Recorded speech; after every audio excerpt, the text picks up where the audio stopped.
me click.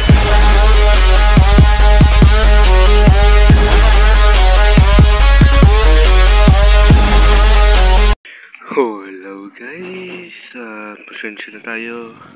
Yung Reborn S, pasensya na guys, yung Reborn SMP ay, pasensya na, sorry, wala na, i-delete na namin, wala na po siya, yung Reborn SMP, pasensya na po, pinaghintay ko po kayo. Okay. So guys, kung gusto, ito po yung bagong server po namin, kaka-release lang po.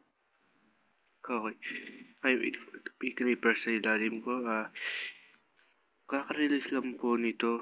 If gusto niyo sumali, add lang din po ninyo yung same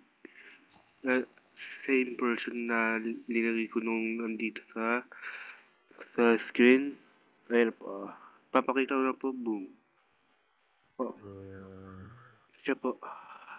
Pasensya na po sa oras na paghihintay po ninyo. Okay.